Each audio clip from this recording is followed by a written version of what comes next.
Rais wa Marekani Donald Trump ametangaza kuwa Venezuela imekubali kutoa mafuta kati ya mapipa milioni 30 hadi 50 kwa Marekani, hatua inayokuja kufuatia operesheni ya kijeshi ya Marekani iliyomuondoa madarakani rais wa zamani wa Venezuela Nicolas Maduro na kusababisha mabadiliko makubwa ya kisiasa na kiuchumi. Katika ujumbe aliyoutuma kwenye mtandao wake wa kijamii wa Truth Social, Trump alisema kuwa mafuta hayo yatauzwa kwa bei ya soko la kimataifa na mapato yatadhibitiwa na yeye binafsi akiwa rais wa Marekani, ili kuhakikisha fedha hizo zinatumika kuwanufaisha wananchi wa Venezuela pamoja na wananchi wa Marekani. Ameeleza kuwa amemwagiza waziri wa nishati wa Marekani Chris Wright kuhakikisha mpango huo unaanza kutekelezwa mara moja kwa kuchukua mafuta hayo kwa kutumia meli za kuhifadhi na kuzisafirisha moja kwa moja hadi bandarini nchini Marekani. Trump pia amesema mpango huo unakuja sambamba na juhudi za Marekani katika sekta ya mafuta ya Venezuela, ikiwa ni pamoja na mpango wa kufanya kazi na makampuni ya mafuta ya Marekani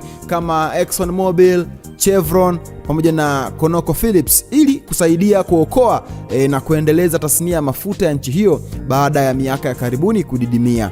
Tangazo hilo limekuja siku chache tu baada ya Maduro kukamatwa na majeshi ya Marekani na kusafirishwa kwenda nchini Marekani kwa ajili ya kukabiliana na kesi na mashtaka yanayohusiana na ulanguzi wa dawa za kulevya na uhalifu mwingine unaomkabili Rais Maduro, huku operesheni hiyo ikizua mjadala mkubwa kwa mataifa kuhusu uhalali wa hatua hiyo na mustakabali wa rasilimali za nchi ya Venezuela. Maoni yako ni yapi? Nione kwenye comment, maoni yako itakuwa vyema na sodakta sana. Venezuela kutoa mafuta hadi mapipa milioni 50 kwa Marekani. Hii ni VOT Media.